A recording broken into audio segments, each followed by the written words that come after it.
Web TV São Caetano, nossa cidade é o canal.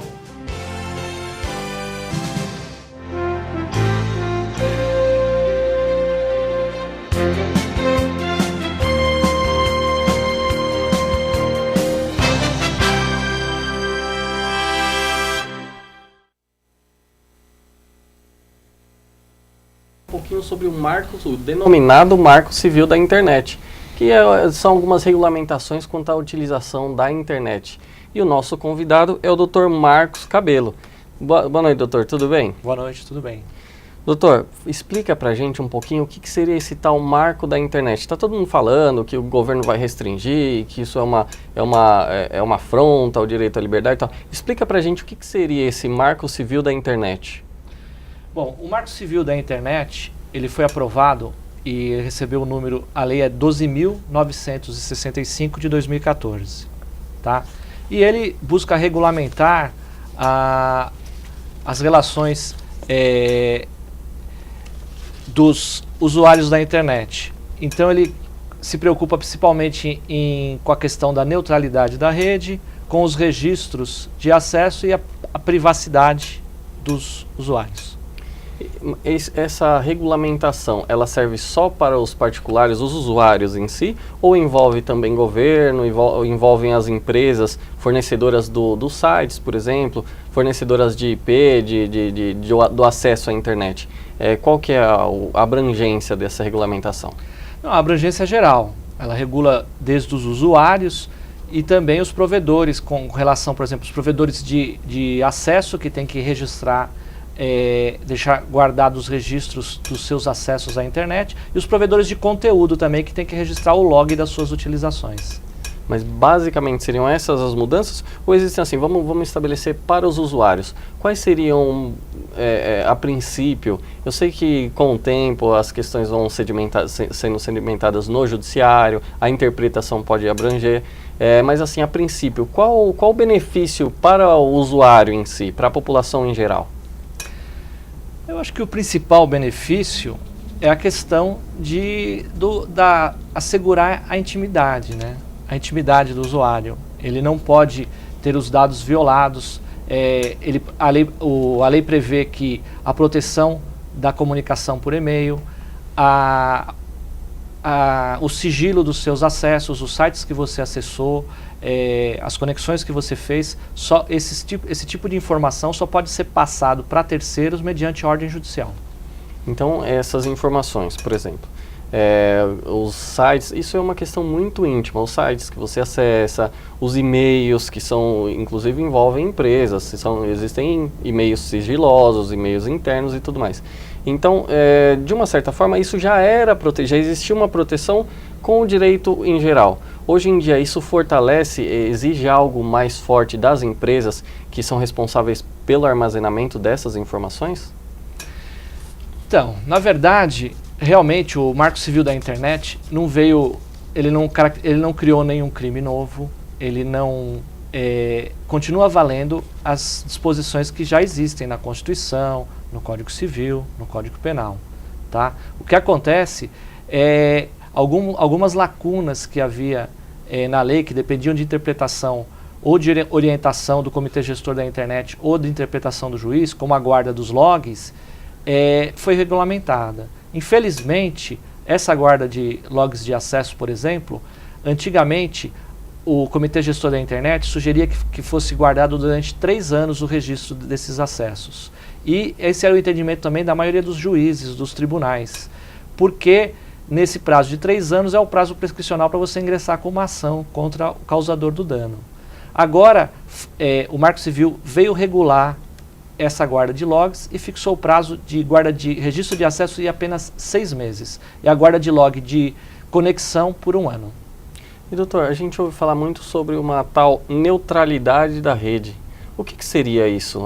Não sei se a palavra corresponde ao que realmente de fato mas a gente ouve na mídia falar muito sobre neutralidade. Nessas circunstâncias, o que seria? Então, foi uma das bandeiras da Dilma, né? Que ela queria muito a neutralidade da rede. O que é neutralidade da rede? Neutralidade da rede é todo o tráfego da rede ser tratado sem distinção com relação ao conteúdo. Então, os provedores de acesso não podem, por exemplo, fazer um pacote de acesso só para a rede social. Ou, contrário, você usa muito assistir vídeos pela internet que demandam muito consumo de banda, ele te taxar, te cobrar mais caro por causa que você utiliza muito download de vídeos. Tá? O tratamento diferenciado com relação à internet pode ser apenas com relação à velocidade, com relação ao tipo de conteúdo, não pode haver nenhuma distinção. Isso seria a neutralidade da rede. Exatamente. Então é basicamente uma forma de você estabelecer um padrão geral. Ao invés dos provedores, digamos os provedores, quiser explorar financeiramente o consumidor, ele acaba variando valores para cá e para lá e prejudicando assim o consumo, digamos. Foi isso que basicamente eu entendi. Mas tem um outro aspecto que também não transparece, mas é muito importante. Imagina que determinado site comece a, em acordo com um determinado provedor de acesso, ser privilegiado no acesso. Imagina assim, o provedor X faz um acordo com o site Y e aí fala assim, ó, o meu site vai ter preferência, tudo que rodar nele não vai travar, vai correr livremente. E ele começa a prejudicar os sites de outras empresas, dando limite de velocidade. Então isso não pode. Então é uma outra forma também de proteger realmente a neutralidade. A rede tem que ser neutra, não pode privilegiar algum ou outro provedor. Isso é importante, muito interessante. Muito importante. Muito não importante. é só a questão, como eu disse, de fazer pacotes mais baratos só para acesso de Facebook, coisa assim. Principalmente você essa questão de desvirtuar a livre comunicação, né? Claro, legal. Doutor, o nosso programa é ao vivo e os internautas mandam perguntas para a gente também. O Júnior Carvalho de São Paulo, ele mandou uma pergunta para a gente. Doutores, boa noite. Por que há tanta falação sobre o marco da internet? Afinal, isso não é uma censura? Então ele se falou muito que talvez seria uma censura, que seria uma imposição do governo, um momento eleitoral e tal. Se adapta? Seria talvez uma censura ou não faz sentido essa colocação? Eu acho que toda vez que você fala sobre direito, liberdade, você tem que pensar também no outro aspecto. Lógico que a guarda dos registros, por exemplo, por 6 meses, lógico que você só vai poder ser acessada por ordem judicial, conforme previsão no marco da internet. De certa forma, a sua intimidade está registrada ali naqueles 6 meses. Só que se você não tiver esse direito garantido de guarda desses registros, o que vai acontecer? Um crime é praticado na internet e se o provedor não tiver a obrigação de guardar registro nenhum, você jamais vai achar o causador desse crime, tá? A não ser que ele faça a primeira vez o crime, você comunica ao juízo, o juízo define uma ordem judicial e ele reitere o comportamento e aí você já monitoraria e conseguiria. Então eu acho que é muito importante você pensar que essa pequena concessão de guardar os registros durante 6 meses, mas num sigilo absoluto, que só é rompido com ordem judicial, de outro lado não invade a sua privacidade, mas assegura essas investigações criminais. E doutora, a gente falou sobre crime. Lógico que existe uma regulamentação, não o marco civil, mas os crimes já são tipificados no Código Penal. Esse marco civil da internet, isso facilita você encontrar o responsável? Por exemplo, a utilização do Facebook. Muitas postagens que podem ferir a honra de um terceiro. E isso caracterizaria um crime. Esse marco civil da internet, essa nova regulamentação, facilitaria o acesso, você chegar no real autor da postagem, da publicação? Porque a gente ouve muito falar em os chamados fakes, que são perfis falsos criados justamente para cometer crimes sem ter uma responsabilização. Esse marco civil vai facilitar, vai ajudar em algum ponto? Então, tem 2 aspectos. Primeiro é o seguinte, não existia a regulamentação oficial anterior. O que existia era só a recomendação do Comitê Gestor da Internet de que fossem guardados logs de acesso e de conteúdo, de conexão e de conteúdo por 3 anos. Então o que acontecia? Você poderia requerer a retirada de um determinado conteúdo do ar e pedir a identificação de quem havia colocado esse conteúdo. Muitas vezes o provedor poderia alegar que não tinha esse registro, apesar da maioria dos grandes provedores já tinham esses registros guardados. A lei agora obriga realmente a ter esse registro durante este prazo, tá? 1 ano para o registro de conexão e 6 meses para o log de registro de acesso, tá? Então o que acontece? Nesse ponto a lei tornou obrigatório. De outro lado, a doutrina e as orientações diziam que essa guarda tinha que ser durante 3 anos e agora baixou para 6 meses apenas, o que é pouco se você for pensar em questão de averiguação de um crime, né? Interessante. Doutor, tem mais uma pergunta, é da Daniela de São Caetano. Ela diz o seguinte: se pensarmos no Brasil, muita coisa não é avançada. Qual o interesse do governo atual em aprovar isso? E ela continua: estamos entre outros poucos países que fizeram uma legislação para a rede mundial de computadores. Tanta coisa para fazer. Então ela faz uma crítica dizendo que existe uma regulamentação e muitas pessoas têm um certo receio, imaginando que essa modificação ou essa lei implementada seria uma forma do governo ter o controle geral sobre as informações que são veiculadas. Como que o senhor encara isso, doutor? Existem outras questões mais que deveriam ser privilegiadas ao invés de aprovar o Marco Civil da Internet, ou é algo importante de fato? Então, o Marco Civil da Internet já estava à discussão há vários anos. O projeto original já modificou várias vezes. O projeto anterior a esse aprovado não previa o registro de log de conteúdo. Então, o que ia acontecer? Ele ia, na verdade, complicar a averiguação dos crimes, porque não seria obrigatório esse registro, essa guarda dos registros de acesso por 6 meses. Tá? Em si, da forma que vinha funcionando, sem o Marco Civil da Internet, até que funcionava bem. O Marco Civil da Internet, na verdade, realmente não é algo assim que ficou indispensável, que trouxe assim grandes novidades. Ele só regulamentou algumas questões que antes eram de interpretação do judiciário, que dependiam do juiz, do tribunal decidir. Agora existe a regulamentação específica. Antigamente, o que acontecia? Um exemplo. Determinado conteúdo de um site era ofensivo, por exemplo, eu sou advogado a um cliente. Você podia simplesmente comunicar ao site, avisar que esse conteúdo era ofensivo e pedir para ele analisar a retirada. Ele, baseado na prática, os provedores verificavam o conteúdo e, achando que realmente poderia ser envolvido a responsabilização dele com aquele conteúdo, eles resolviam tirar do ar mesmo antes da ordem judicial. O que acontece hoje com o Marco Civil da Internet? Nesse ponto ele retrocedeu. Tá? Ele especificou que apenas o provedor primeiro não tem responsabilidade sobre o conteúdo. Então ele tem uma previsão legal de exclusão, que só é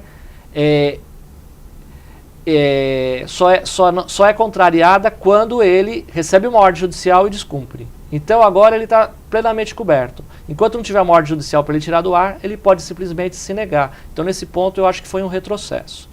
Tá?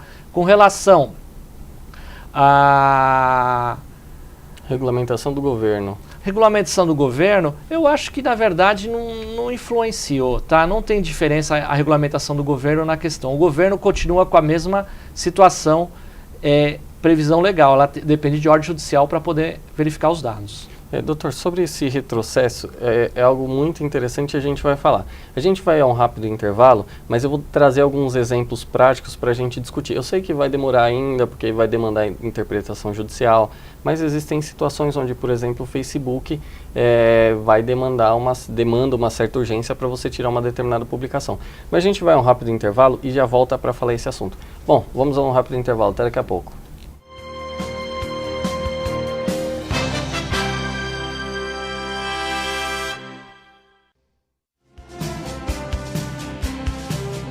Web TV São Caetano, nossa cidade é o canal.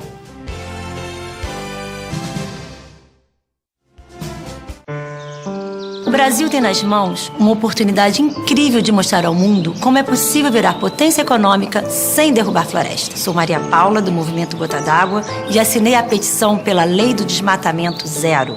Mais da metade do Brasil ainda é mata. Floresta não impede desenvolvimento. É um patrimônio natural de dimensões que só o Brasil tem. Meu nome é Maria Paula, sou atriz e também apoio a lei do desmatamento zero. Eu assinei, e você? Web TV São Caetano, nossa cidade é o canal.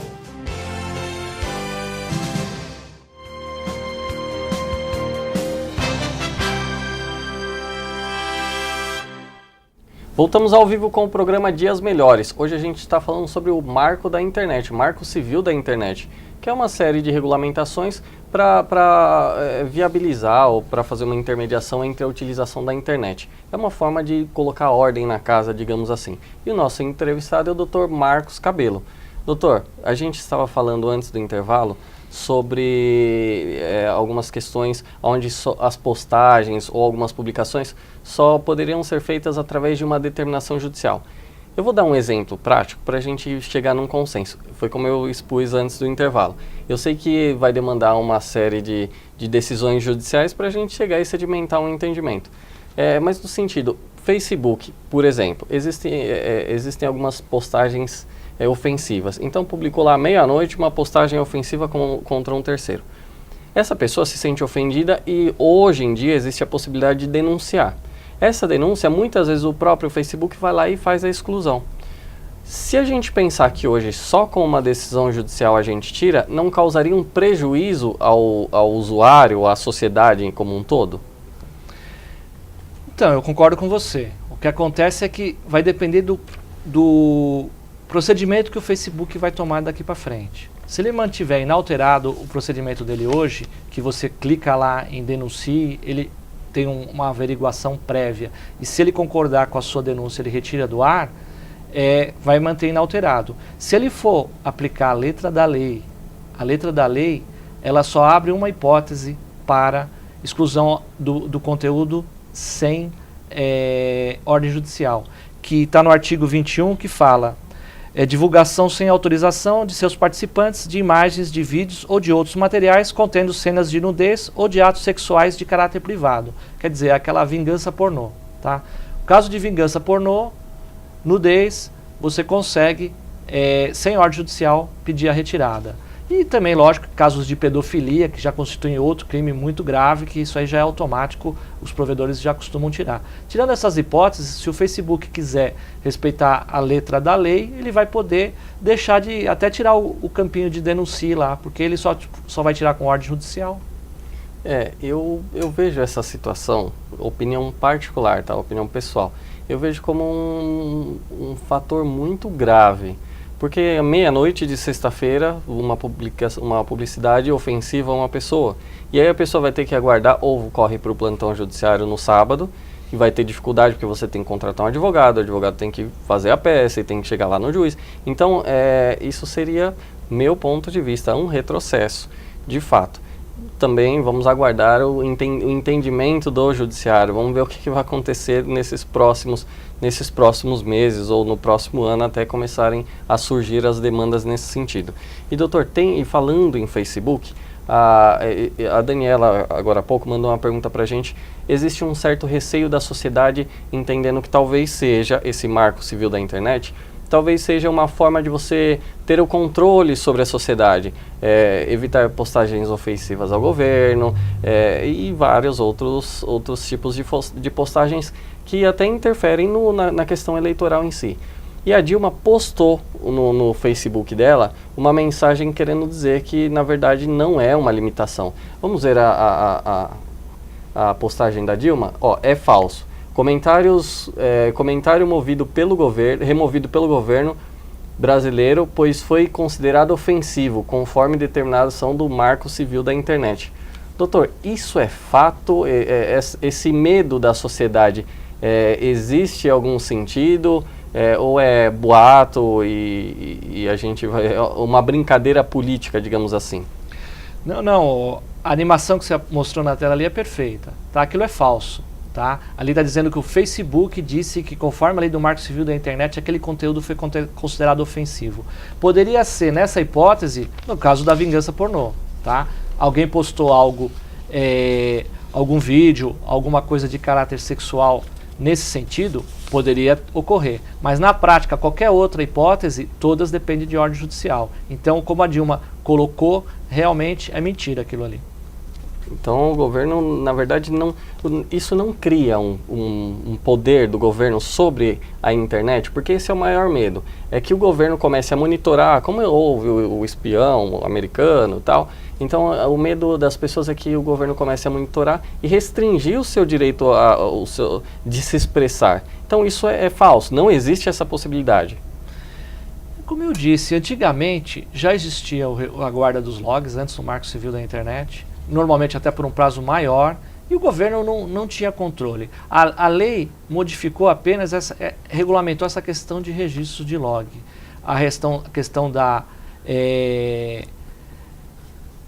também da neutralidade da rede. No mais, o governo não alterou nada. Lógico que você tendo os logs, registros garantidos, se uma pessoa cometer um crime, existe o rastro digital. Então você consegue, mediante, primeiro localizar o IP que fez aquilo e depois o conteúdo você consegue localizar. No mais, eu não vejo que aumentou o poder do governo em nenhum aspecto. A princípio, eu vejo como uma lei que ela já chegou atrasada. Porque hoje em dia a gente precisa de uma agilidade, justamente por causa das redes sociais. É um meio de informação, é muito rápido. Hoje em dia você tem a informação em tempo real. Quando a gente tinha que aguardar o jornal do dia seguinte para ver a notícia, hoje em dia a gente entra na internet, nas redes sociais e já tem a informação ali em tempo real. Por jornalistas, por pessoas que participaram e que viram um determinado acidente ou um fato em si. Então, meu ponto de vista, está um pouquinho atrasada essa regulamentação.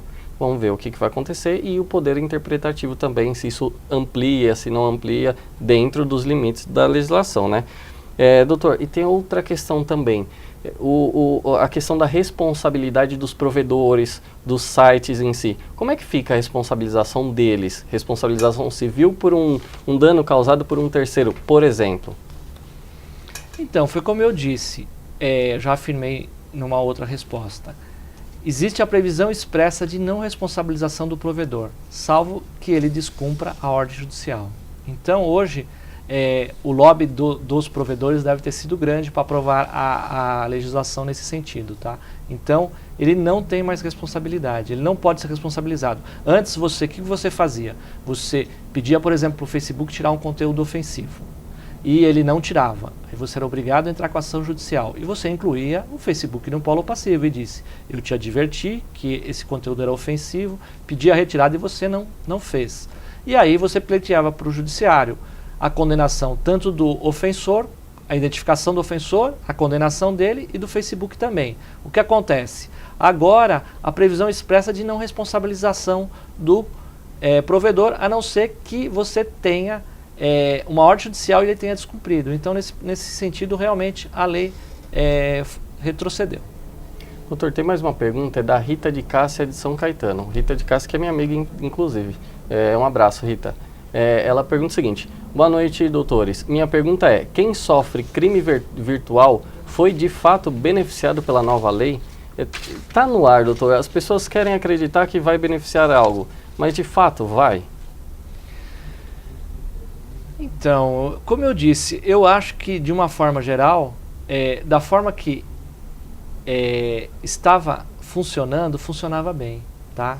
Hoje, realmente, a exigência de uma ordem judicial para você retirar o conteúdo, ela é um grande retrocesso, porque como o colega disse, entre a data que você comunicou, você conseguir contatar um advogado, ele conseguir ingressar com a ação e conseguir uma ordem judicial, às vezes demanda alguns dias. E nesse período, o conteúdo pode ter se proliferado pela internet de uma forma que não tem mais retorno. Hoje na internet é como você disse, é tudo muito instantâneo.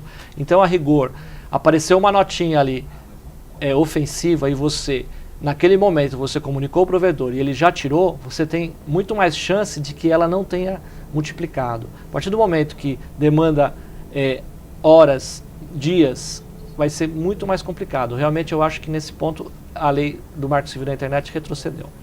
Doutor, a gente falou um pouquinho sobre processo, de repente a gente entra com uma ação judicial. Explica pra gente como é que funciona isso. Houve um ato ofensivo e a pessoa quer retirar. Ela procura um advogado. Qual que é o procedimento? O que esse advogado faz? Quais são as necessidades desse advogado para demandar no judiciário e conseguir retirar talvez uma publicação ofensiva? Então, a primeira situação é, com a obrigação de ter ordem judicial, infelizmente só com advogado, tá? E o advogado, primeiro, ele vai ter que comprovar aquela publicação, tá? Não basta aquela impressão de telas, que isso não prova inequivocamente que aquela publicação existiu, tá? Existe um documento que chama ata notarial. Você vai num cartório de notas e dá o endereço do conteúdo para o cartorário, ele vai acessar e ele vai dar uma declaração, uma ata notarial, dizendo o que ele acessou em tal dia, em tal hora, o conteúdo do tal endereço da internet, www, coloca o endereço, ele vai dizer, descrever em palavras o que ele viu e às vezes também colocar imagens, miniaturas, de forma a realmente ter uma prova inequívoca contra qualquer pessoa de que realmente existiu aquilo. Porque imagina o seguinte, você entra com uma ação, você tira um print da tela, e aí, até entrar com a ação, o juiz deferir a liminar, por exemplo, o conteúdo já sumiu da internet. E aí, não existe uma prova inequívoca de que aquilo estava na internet. Ah, mas eu dei um print na tela. Hoje, qualquer tela, qualquer editor de computador, você consegue reproduzir uma imagem similar a uma imagem de uma tela e dizer que aquilo existia. Não vai existir a prova, a não ser que você fale, vou começar a levar testemunha, é algo muito mais complexo e que depende de interpretação do juiz. A ata notarial é algo inequívoco. Ela consegue provar que existiu aquela ofensa na internet e vai demandar então o tempo de você conseguir a ata notarial, de você ingressar com o processo e ter uma liminar do juízo e a liminar ser cumprida ainda. Você tem que pegar a liminar, levar até o provedor e ele retirar do ar. Então demanda vários dias. Isso a gente está falando só para retirar, né, doutor? Mas também, muitas vezes, essas publicações que são ofensivas ou causaram um dano indenizável ou também um fato criminal. Se você for buscar no judiciário, aliás, como o judiciário está entendendo essa questão, as publicações ofensivas, o judiciário tem acatado e condenado as pessoas a indenizar pelo fato cometido, pelas ofensas cometidas? Então, teve um julgado recente muito interessante. Alguns meses atrás, em Ribeirão Preto, houve o caso de um cachorro que foi, uma cadela, que foi feita a ligadura de trompas nela para não engravidar. E aí o que aconteceu mais? Cachorro de rua, né? E as pessoas que levaram ao canil municipal foi feito o procedimento e receberam a orientação. Ela tinha que usar aquele colar e não podia lamber, tinha que passar medicamento, e ela não foi cumprida essa determinação. E aí não cicatrizou a operação, e ficou o ventre aberto. Postaram fotos na internet falando que o médico veterinário era açougueiro, da onde que ele tinha tirado o diploma dele, e mais incríveis comentários. E uma das pessoas, inclusive, era de uma entidade de proteção de animais. Depois, com o processo judicial, restou provado que ele fez a operação perfeito, não houve nenhuma intercorrência e que realmente foi o pós-operatório que tinha levado aquilo. E as pessoas foram obrigadas a indenizar. Entendi. Isso é muito importante, doutor. Eu acho que assim, existem, de fato, muitas vezes são visíveis os danos cometidos. E a pessoa, de uma certa forma, tem que se resguardar. Tem que existir um freio. Não estou dizendo que a liberdade de expressão tem que frear. Mas essas ofensas gratuitas e muitas vezes por sentimentos pessoais são complicados. Doutor, a gente está chegando ao final do programa e se o senhor quiser se despedir do público internauta, fica à vontade. Agradeço o convite de estar aqui. Pena que o tempo é muito curto, eu teria muita coisa a falar ainda, mas foi um prazer estar aqui, agradeço e espero em outras oportunidades poder estar aqui para esclarecer os internautas sobre questões envolvidas em tecnologia informática, vez que eu sou presidente da Comissão de Tecnologia e Informática da 38ª Subseção da OAB de Santo André. Muito obrigado pelo convite. Importante. Doutor, muito obrigado novamente. Bom, o programa Dias Melhores fica por aqui. Eu queria lembrar a todos vocês que amanhã tem uma edição especial no programa do Gustavo Baena. Vai ser das 15h30 até as 16h30. Nós vamos receber o prefeito Paulo Pinheiro de São Caetano. Ele vai debater algumas coisas relacionadas à cidade. Bom, o programa Dias Melhores fica por aqui. Muito obrigado para todos vocês que participaram e continuem mandando perguntas e pautas para outros programas também. Boa noite a todos vocês. Até mais. Obrigado.